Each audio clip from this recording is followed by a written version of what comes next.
Bonsoir frères et sœurs en Christ. C'est toujours avec un grand plaisir que je me tiens devant vous pour partager la sainte parole avec vous. Nous allons parler aujourd'hui de la marche chrétienne. Et pour cela, nous allons aborder certains points fondamentaux pour une bonne marche chrétienne. Alors, le premier point sera la connaissance de l'origine du mot chrétien. Et tout d'abord, avant de commencer cette prédication, j'ai choisi ce thème. Pourquoi? Parce que j'ai échangé avec plusieurs de nos frères et sœurs en Christ et cependant, j'ai constaté qu'il y avait beaucoup de manquements en fait dans leur pensée chrétienne, dans leur marche chrétienne et dans leur façon de voir les choses de Dieu. Alors, nous allons ouvrir nos Bibles dans le livre des Actes des Apôtres, chapitre 11, à partir du verset 25 jusqu'à 26, et nous lisons.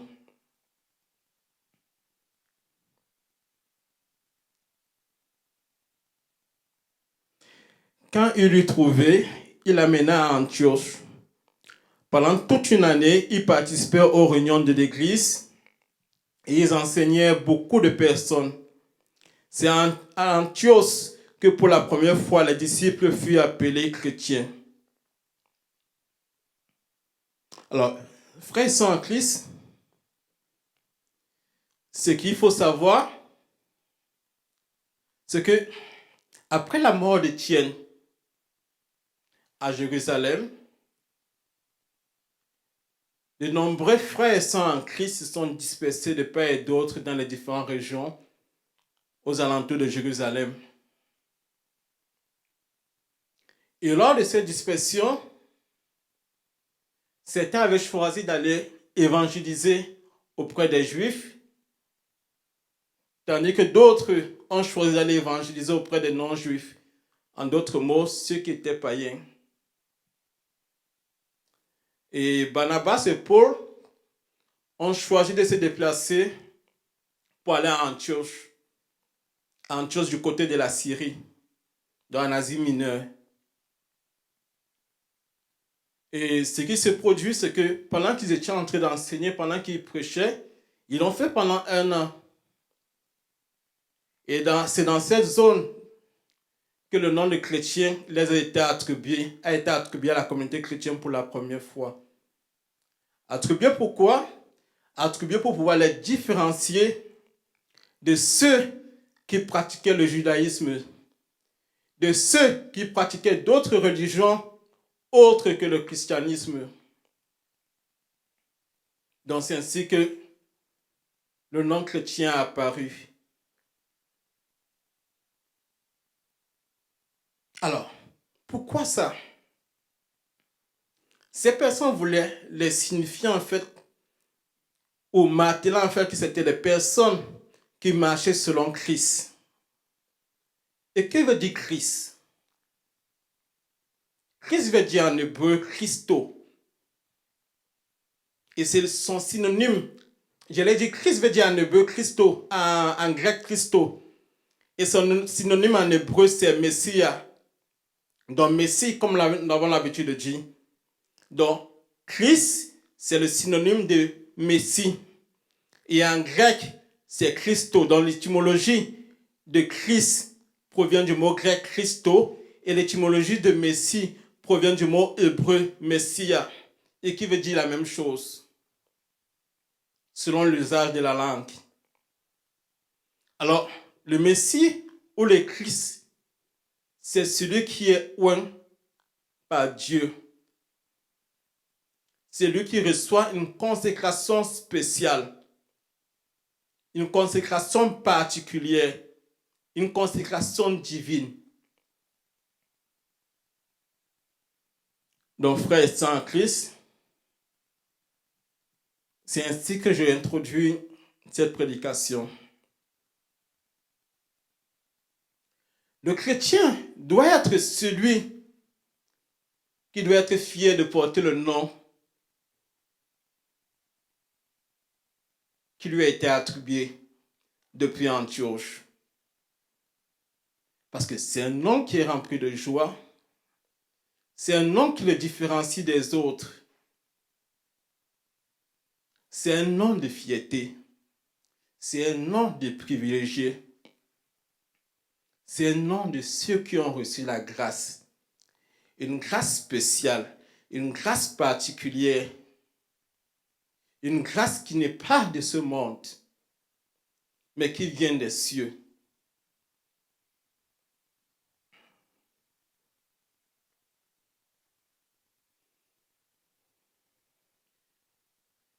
Et sachez que même ceux qui nous ont précédés dans la foi avaient longtemps rêvé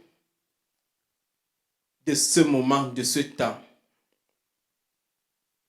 avaient désiré porter ce nom que nous portons aujourd'hui.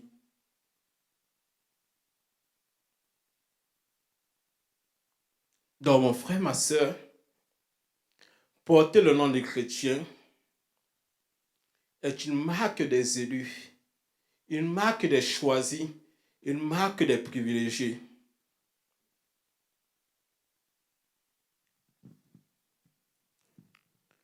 Le nom chrétien que tu portes est un nom qui te permet de te différencier de l'homme ordinaire. C'est un nom qui permet de te différencier de tous. C'est un nom particulier. C'est un nom particulier, le nom de Christ. Oui, mon frère, le nom de chrétien, j'allais dire.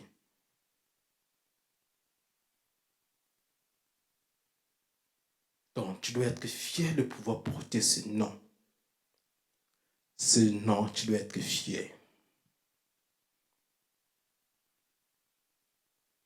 Alors, lorsque tu deviens chrétien, le oint de Dieu vient avec le Père, s'établit en toi. Je répète, lorsque tu acceptes Jésus-Christ de Nazareth par la foi et que ce statut de chrétien t'a attribué, le oint de Dieu qui est Jésus-Christ de Nazareth vient s'établir en toi avec le Père Saint. Et tu deviens une personne extraordinaire. Tu deviens une autre personne. Tu deviens un Dieu. Comme le Psaume 82 au verset 6 nous le dit. Vous êtes des dieux, des fils du Très-Haut. Tu dois savoir que lorsque tu portes le nom de chrétien, c'est un privilège spécial que Dieu t'accorde. C'est une grâce spéciale que Dieu t'accorde. Mon frère, ma soeur, je le dis pourquoi. Parce que de nombreux chrétiens ont honte de pouvoir déclarer leur appartenance, de pouvoir dire leur appartenance à Christ. Nous le constatons à travers nos différents milieux de fréquentation. Parce qu'ils ont peur d'être jugés. Ils ont peur d'être droités de la main. Mon frère, ma soeur, je vais te faire comprendre en fait que tu dois garder cette fierté en toi d'être chrétien. Tu ne dois pas avoir honte de ton appartenance en Christ. Oui, mon frère, ma soeur. Parce que lorsque tu deviens chrétien, il y a une lumière qui est en toi, une lumière qui rayonne, une lumière qui brille, une lumière qui change les vies. Oui. Oui, mon frère. Parce que le Seigneur dit dans sa parole que celui qui aura honte de lui devant le Dieu saint, il aura honte aussi. Devant le Dieu saint, il régnera aussi. Celui qui le régnera devant les hommes, devant le Dieu saint, il le régnera aussi. C'est ce qu'il dit dans Matthieu 10, verset 33. Donc mon frère, tu dois être dans une joie immense lorsque tu portes le nom de Christ. Parce que ce nom de chrétien que tu portes, en fait, c'est un nom qui te donne le pouvoir, qui te donne la capacité de pouvoir transformer les vies, qui te donne la puissance de pouvoir libérer des personnes. Parce que tu as Christ en toi, tu as le Père en toi, tu as tout ce qu'il y a de meilleur. Et tout est soumis en toi en tant que chrétien. On va prendre un exemple simple pour vous faire comprendre que lorsque vous êtes au milieu des gens qui ne sont pas à Christ, vous devez être fiers de pouvoir déclarer votre appartenance. Vous devez être fiers de pouvoir dire que vous êtes de Christ. Parce que la lumière se trouve en vous et vous avez la possibilité de les libérer de l'oppression et de tout ce qui les voile l'esprit.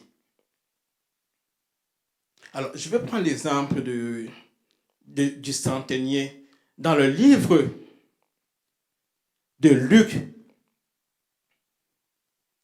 au chapitre 7, verset 1 à 10, et précisément verset 6. Alors, qu'est-ce qui se passe? Lorsque le centenier avait rencontré Jésus-Christ de Nazareth, il a bloqué le Seigneur Jésus pour l'empêcher de pouvoir entrer chez lui. En lui disant, Seigneur, je ne voudrais pas que tu entres chez moi, parce que je ne me sens pas digne pour pouvoir entrer, pour que tu puisses entrer chez moi. En d'autres mots, le centenier regardait son état. Et dans l'état qu'il regardait, qu'est-ce qu'il constatait? Il constatait qu'en fait, que c'est lui qui doit avoir honte de pouvoir se retrouver avec le Seigneur, et non le Seigneur honte de pouvoir se trouver avec lui. Parce que le centenier avait compris que Christ avait la lumière en lui et que Christ pouvait changer les choses. Et c'est ce que tu dois mener dans ton quotidien. C'est ce que tu dois mener dans ton quotidien. C'est ce que tu dois faire dans ton quotidien.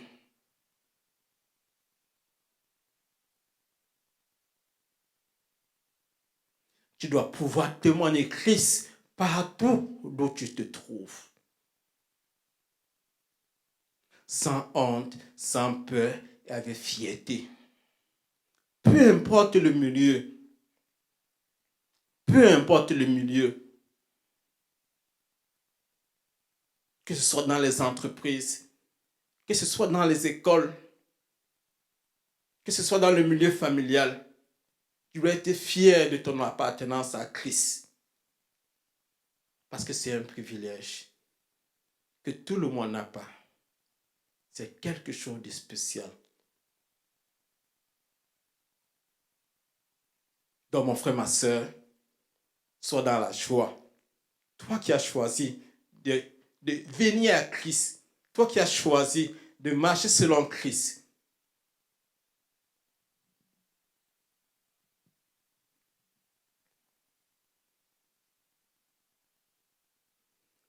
avant de conclure cette partie, où nous avons abordé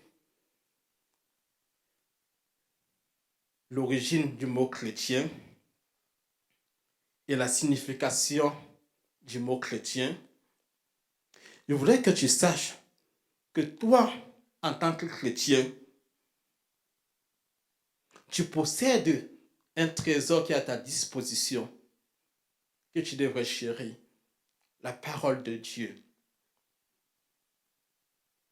qui t'aide à pouvoir t'enrichir spirituellement C'est la chose que les hommes du monde n'ont pas. Et qui t'aide aussi à pouvoir t'enrichir matériellement. Parce que lorsque Christ vient en toi et fait sa demeure avec le Père par le Saint-Esprit, tu deviens l'image et la ressemblance du Dieu vivant, du Dieu créateur, le Dieu tout-puissant. Et tu es capable de changer les choses invisibles en choses visibles. Parce que celui qui habite en toi est celui qui n'a pas de commencement, qui n'a pas de fin, qui est de la lignée de Melchisédek, le souverain sacrificateur, qui n'a ni de commencement ni de fin. Donc tu dois te réjouir de ton appartenance au corps du Christ. Tu es ambassadeur de Christ sur la terre. Et ton royaume se trouve dans les cieux. Parce que lorsque tu portes le nom chrétien, tu as la possibilité de pouvoir changer les choses comme je vous disais tantôt. Tu peux ouvrir le ciel. Tu peux fermer le ciel. Tu peux changer les situations qui se compliquent depuis longtemps dans ta vie. Et cela ne dépend que de toi. Cela ne dépend que de la façon dont tu utilises le trésor que le Dieu Saint a mis à ta disposition, qui est la parole de Dieu. Et cette parole de Dieu vient s'établir en toi et commence à se manifester lorsque tu prends la peine de pouvoir la pratiquer convenablement et la respecter convenablement. C'est ainsi que la foi commence à prendre des effets. Oui. Parce que la foi consiste à faire quoi? La foi consiste à apporter les choses qui sont invisibles, à les rendre visibles. C'est une démonstration des choses qu'on ne voyait pas avant, qu'on a rendu visibles. C'est une folie pour les hommes, mais quelque chose de normal pour celui qui est en Christ. Oui, c'est Hébreu 1 qui nous le dit. Hébreu 11, verset 1 qui nous le dit. Et cette foi grandit à force de méditer la parole de Dieu.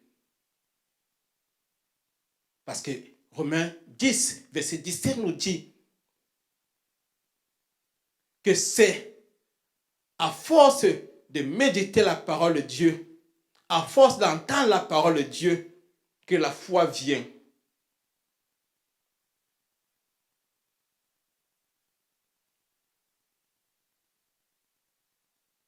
Donc mon frère, ma soeur, en tant que chrétien, tu sais que tu es une personne mise à part. Tu sais que tu es une personne choisie pour pouvoir faire des choses spéciales. Et pour pouvoir faire ces choses spéciales, il faut pouvoir bien te conduire, marcher selon la parole. Un chrétien, c'est celui qui a une bonne attitude. Et c'est le point 2 que nous allons aborder. L'attitude d'un chrétien face à la parole de Dieu. Nous allons encore ouvrir nos Bibles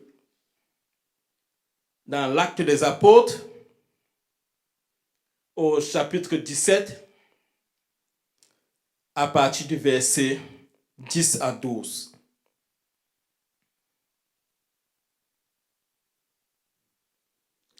Qu'est-ce qu'il est dit?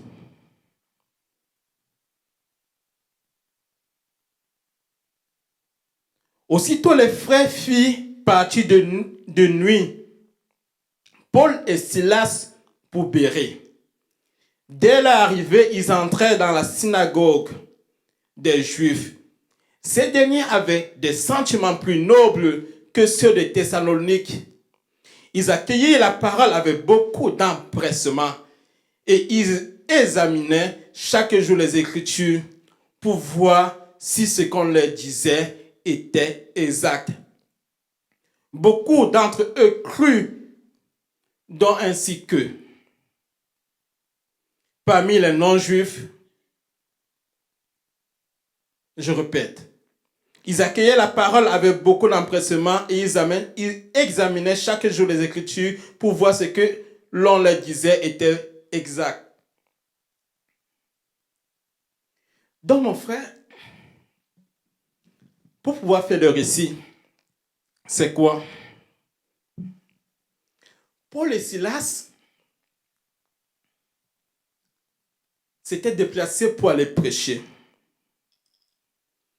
En général, c'est ceux qui couvraient, qui avaient pour mission de pouvoir prêcher à l'endroit des non-juifs et des juifs qui se trouvaient dans d'autres communautés, dans d'autres régions que Jérusalem.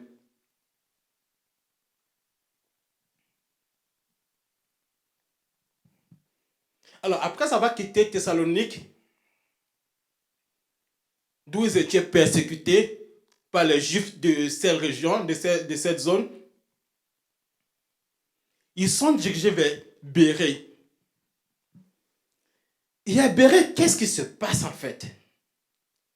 Ils arrivent à Bérée, se retrouvant à la synagogue en train de prêcher la parole, mais ils se sont rendus compte que les chrétiens de Bérée, en fait, c'était les personnes qui étaient assidues, les personnes qui avaient soif de la parole, les personnes qui désiraient ardemment de connaître la parole, de connaître la révélation, de connaître qui est Christ.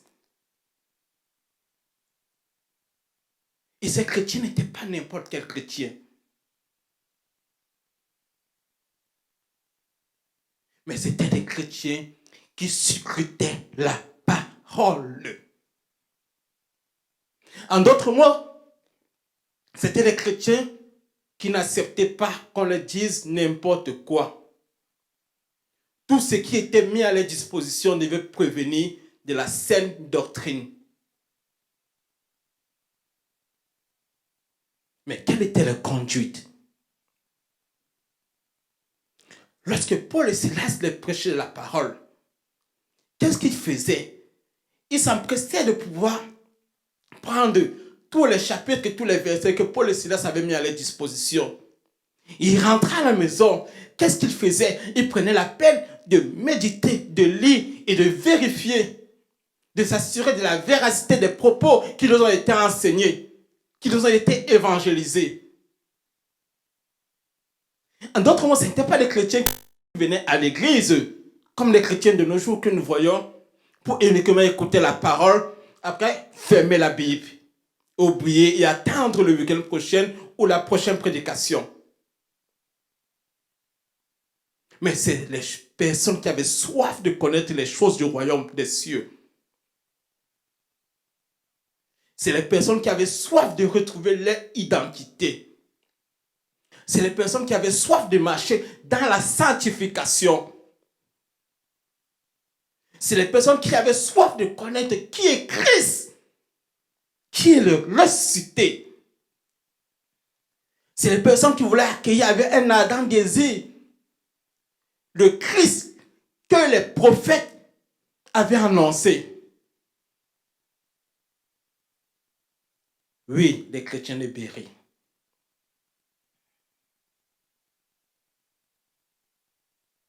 C'est l'exemple des chrétiens que Dieu a toujours désiré. C'est l'exemple des enfants de Dieu que Dieu désirait.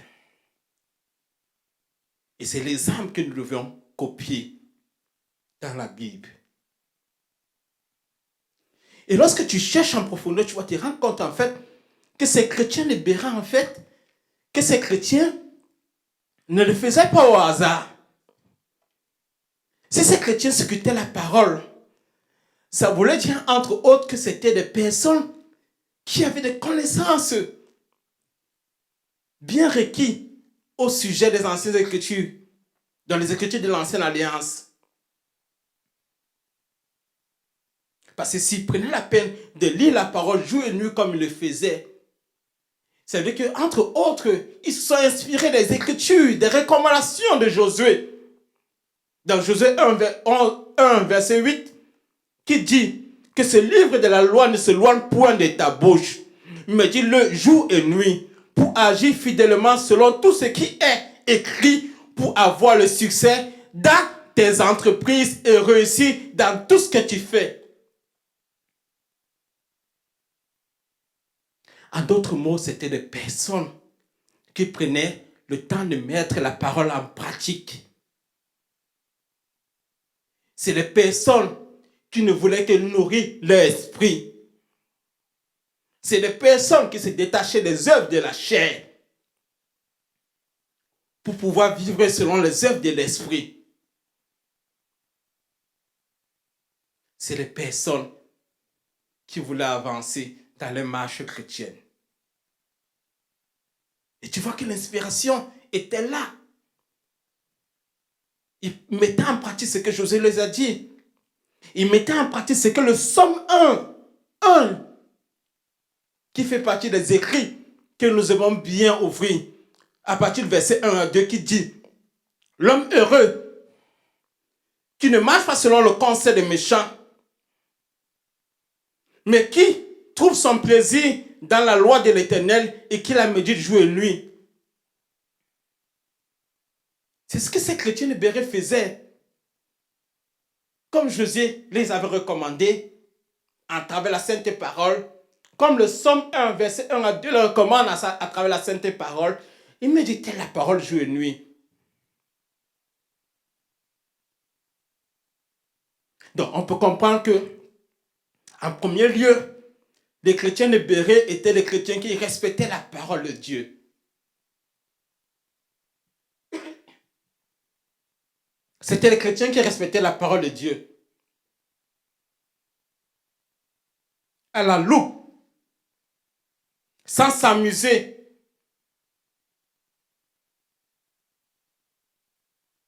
Et c'est ce que, frères et sœurs, en Christ, que je voudrais que tu fasses. Que la parole de Dieu soit ton meilleur compagnon de tous les jours. Oui, mon frère. La parole de Dieu doit être ton meilleur compagnon de tous les jours. C'est ton trésor, je vous ai dit cela. Tu trouves la solution à tes problèmes à l'intérieur.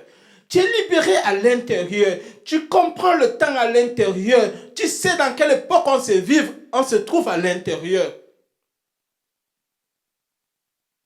Tu as tout à ta disposition. Tout a été mis à l'intérieur pour toi.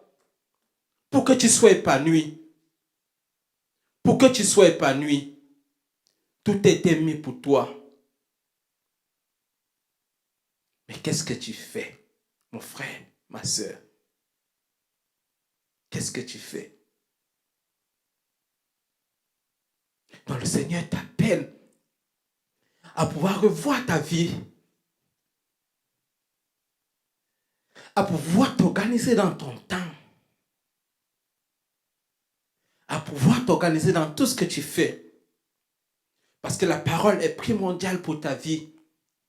Non seulement elle commence à te libérer à partir de ce moment, à partir de cette terre, mais c'est cette parole qui va t'accompagner jusqu'à la fin des temps.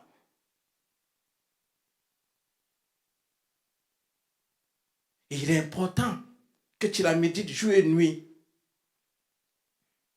Alors, un deuxième point que je voudrais souligner au sujet des chrétiens de Béret, parce que tout à l'heure, je parlais du respect de la parole de Dieu qu'ils faisaient en la pratiquant. Alors, on peut constater en fait, à la lecture de ce que nous venons de voir sur les chrétiens de Béret, que c'est les personnes qui prenaient la peine de se prévenir contre les faux docteurs, contre les faux enseignants, contre les faux prophètes. Oui. Parce que si Paul et Silas venaient leur apporter la bonne nouvelle, Paul et Silas venaient les prêcher, et qu'ils ont pris la peine de prendre ces paroles, aller scruter l'écriture pour voir ce que Paul et Silas avaient dit était en conformité avec la sainte parole de Dieu. Ça veut dire qu'ils se méfiaient des faux docteurs, des faux prophètes, des faux enseignants. Oui, mon frère, ma soeur, parce qu'ils sont nombreux de nos jours. Et d'ailleurs, la parole sainte nous parle au sujet de ces faux docteurs. Jésus-Christ de Nazareth a prévenu par rapport à eux, et ils sont nombreux. Ils font partie des signes de la fin des temps. Si on ouvre nos Bibles dans le livre de Matthieu 24, au verset 24, on va constater que Christ nous parle au sujet de ces faux docteurs, de ces faux Christ et de ces faux prophètes. Oui, mon frère, ma soeur. Les faux enseignants sont nombreux dehors. Voilà pourquoi Paul invitait ses enfants, son enfant bien-aimé Timothée, à pouvoir bien faire les choses. Oui, mon frère, ma soeur. Tu dois discerner. Tu dois discerner les enseignements. Ce n'est pas n'importe quel enseignement que tu reçois que tu dois accepter. Parce qu'il faut savoir que la parole qui est mise à notre disposition est soit pour nourrir notre esprit, pour que notre âme soit épanouie, soit pour nourrir notre chair, pour que notre âme soit détruite. Voilà pourquoi tu dois avoir constamment la parole avec toi. Tu dois la scruter et t'assurer que tout ce que tu reçois d'un prédicateur soit la vérité, soit la sainte vérité. Oui, mon frère. Oui, ma soeur.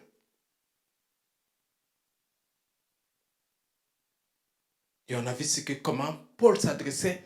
C'est juste un exemple. Comment Paul, lorsqu'il s'adressait aux Galates, dans le chapitre 1, je pense à partir du verset 6 à 7, il prenait la peine de dire aux Galates, mais vous avez choisi de laisser la bonne évangile, l'évangile selon Christ, pour aller suivre une autre évangile.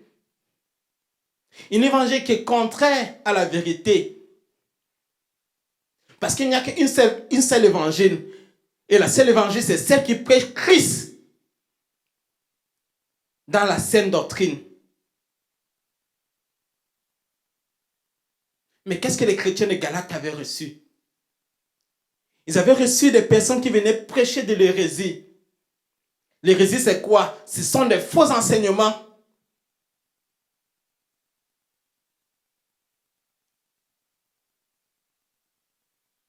Et ces faux docteurs, c'était les personnes qui venaient disséminer les choses, enseigner les choses de la loi, les choses du temps passé, les interdictions de la loi, afin de dérouter le peuple. Et Paul a tiré leur attention de pouvoir revenir sur la bonne voie. Parce que Christ est mort, pas pour que nous retournions à la loi, mais pour que nous soyons libérés, parce que la loi nous condamne. La loi nous condamne, tandis que la grâce nous libère. Oui, mon frère, ma soeur. Donc, mon frère, il est impératif que tu puisses te donner pour les choses de Dieu dans la vérité.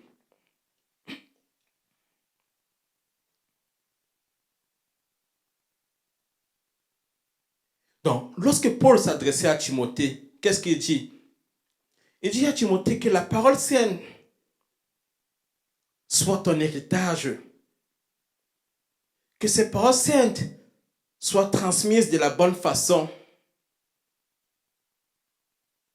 Il est dit dans 2 Timothée, chapitre 4. Il dit que ces paroles que je t'ai enseignées, qu'elles soient comprises dans son sens réel, afin qu'elles soient perpétuées de génération en génération. Donc vous voyez quelle était l'inquiétude de Paul. Paul voulait que l'héritage qu'il a reçu de Christ par révélation, puis l'enseignement qu'il a reçu des pères fondateurs de l'Église, en d'autres mots, des pères dans la foi de l'Église, comme Pierre, comme Jacques, comme Jean. Il voulait que cet héritage soit banalisé, donc c'est-à-dire soit canalisé. J'allais dire balisé et canalisé.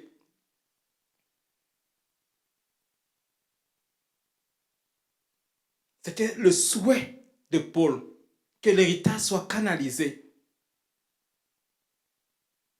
Voilà pourquoi il prenait la peine de dire à Timothée, son fils spirituel, de pouvoir mettre en pratique tout ce qu'il lui a enseigné et de pouvoir le prêcher comme il a entendu, afin que ce qu'il a reçu se perpétue de génération en génération jusqu'à toi qui m'écoutes en cet instant. Parce que Paul savait que ces faux docteurs devaient être là, comme le Seigneur avait annoncé. Ces faux docteurs qui passent le temps à enseigner des fables, à enseigner des choses qui sont contre la volonté de Dieu, afin de pervertir vos âmes.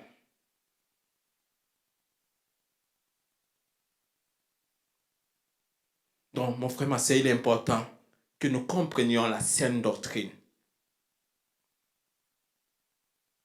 qui est l'interprétation de la parole dans son vrai sens. Et pour pouvoir interpréter ces paroles, nous devons prier pour demander au Saint-Esprit de l'aide pour pouvoir comprendre la parole, ces saines paroles. Nous devons prier constamment le Saint-Esprit. Et nous devons aussi prier le Saint-Esprit doté de notre âme, de notre être, tous les hérésies, c'est-à-dire tous les mauvais enseignements que nous avons reçus depuis longtemps, qui nous mettent dans le trouble et dans la confusion.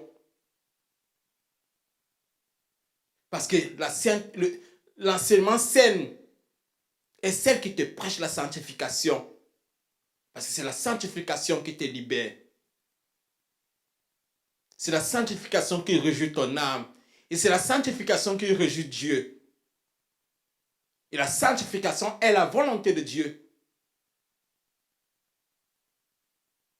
Oui, mon frère.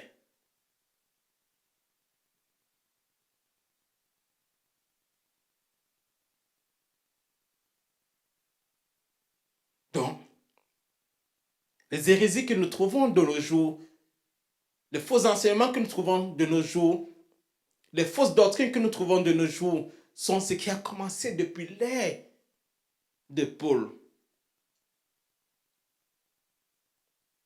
Donc, vous devez faire attention.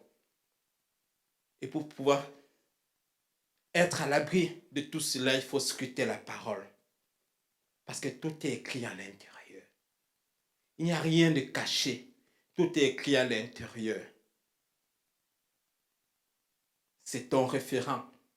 C'est ton trésor. C'est ta protection, la sainte parole.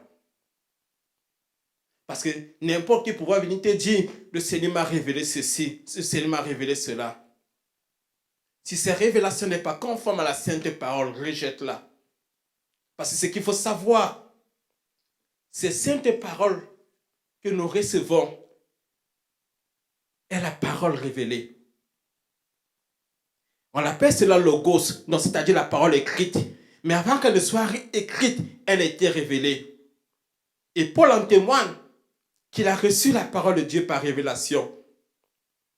Il nous a transmis cela à travers l'écrit. Donc si quelqu'un vient te prêcher autre chose que la sainte parole, rejette mon frère. Parce que l'hérésie a gagné le monde. Pendant cette période de confinement, j'ai entendu tout genre de prédications.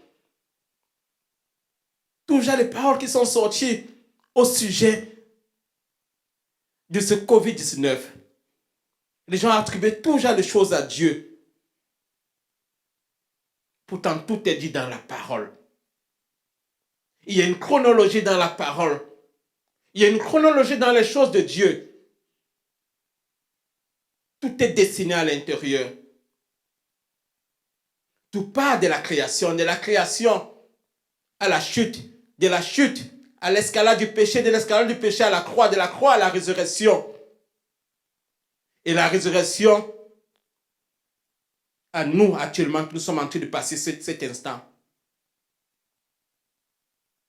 Christ a payé à la croix pour que tu sois libéré de la colère de Dieu.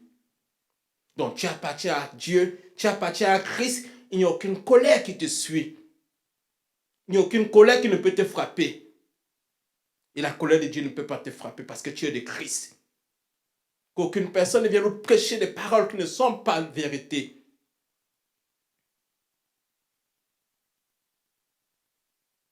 Consultez la parole de Dieu. Parce que nous sommes dans le temps de rachat. Voilà pourquoi la parole doit être la sanctification. Parce que la fin des temps est proche. Et dans la chronologie, après ce temps, c'est la fin du temps. Et dans la fin du temps, il y a deux choix. Soit tu vas au paradis, soit tu vas en enfer. C'est la chronologie que la Bible nous donne.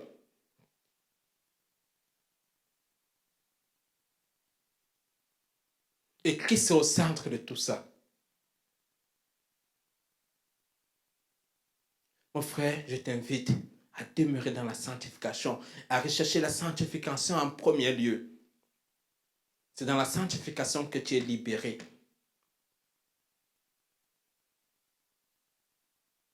Ne crains pas les choses de ce monde, mais crains Dieu.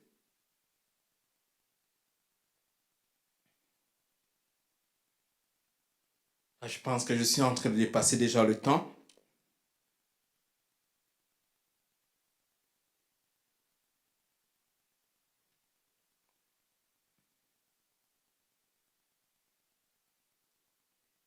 Donc, nous devons marcher selon la sainte parole.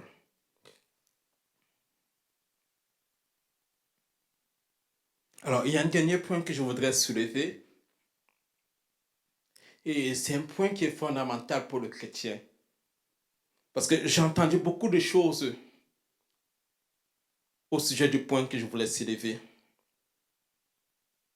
C'est au sujet du but de la mort et de la résurrection de Jésus-Christ de Nazareth. En d'autres mots, le salut.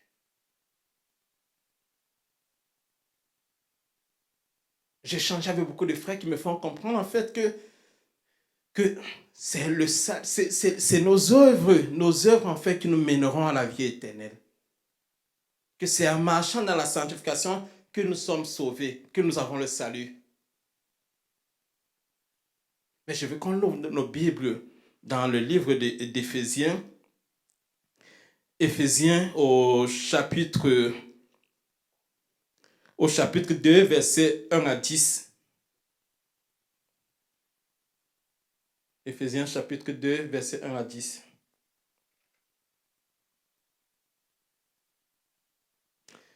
On va lire.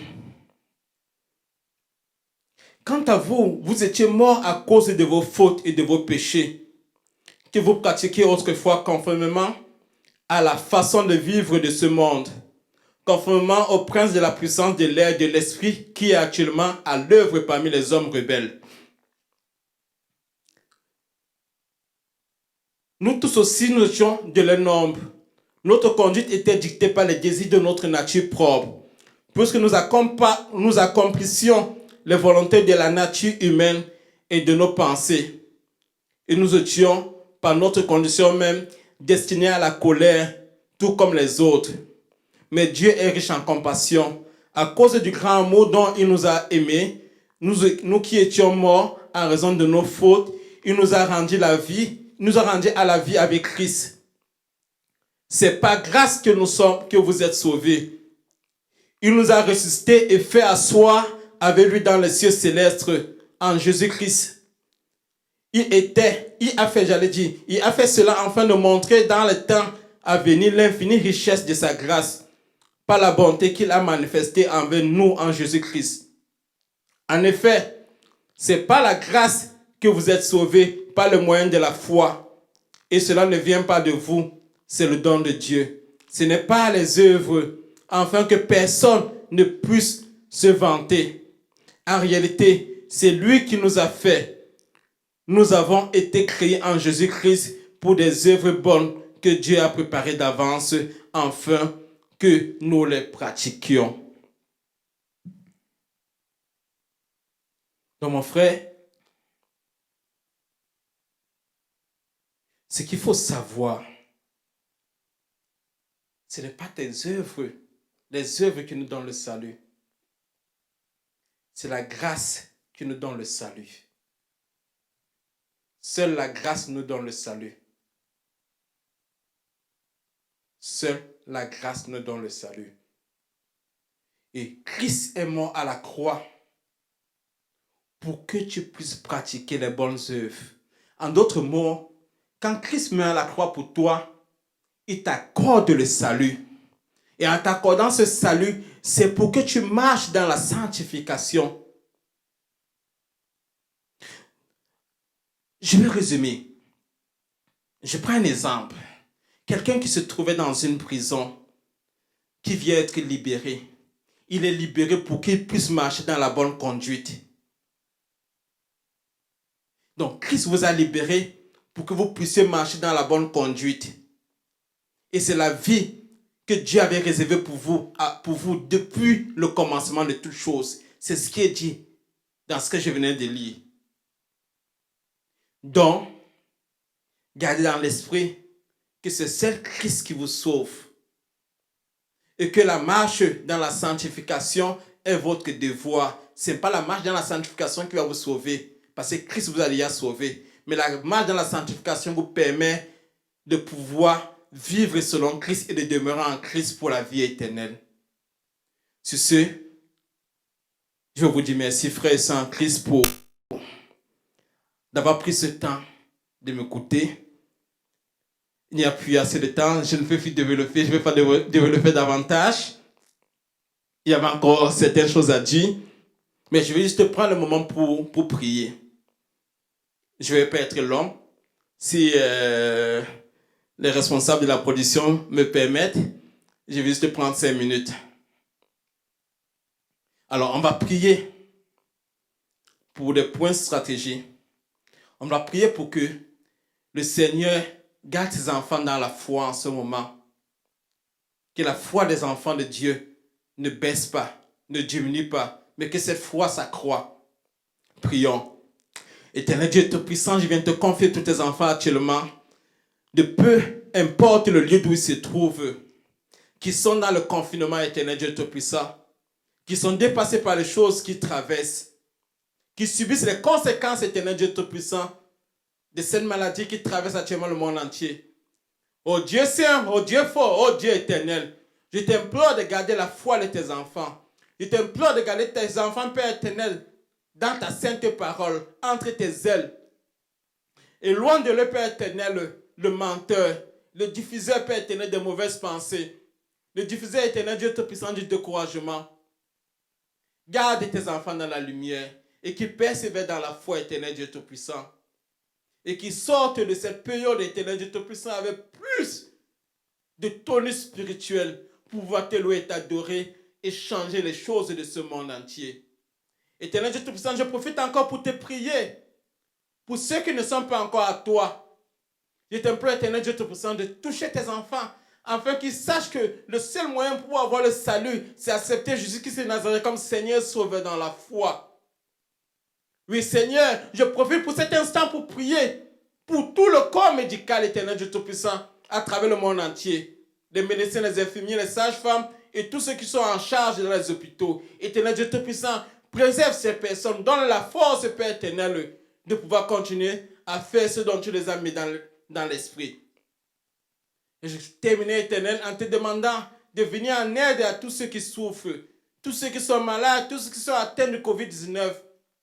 Père Saint, je t'implore d'envoyer, Père éternel, tes anges visiter tous tes enfants à travers le monde entier, afin qu'ils soient guéris de ces maladies, qu'ils soient libérés. Et toute personne qui souffre d'autres maladies, qu'à travers ces prières, qu'ils retrouvent la guérison, qu'ils soient libérés. Oh Seigneur, le Seigneur Yahweh, je te dis merci pour ce moment que tu accordes. Je t'implore de garder le corps de Christ, l'Église universelle. Que ta main soit sur elle. Je t'implore, éternel, je te prie de soutenir ceux qui sont dans le besoin, ceux qui sont dans le manquement. Que ta lumière soit dans chaque famille. Merci, Saint, des saints. Au nom de Jésus-Christ de Nazareth, je t'ai prié, Père éternel. Amen. Thank you, Jesus. Merci, mon frère, ma soeur.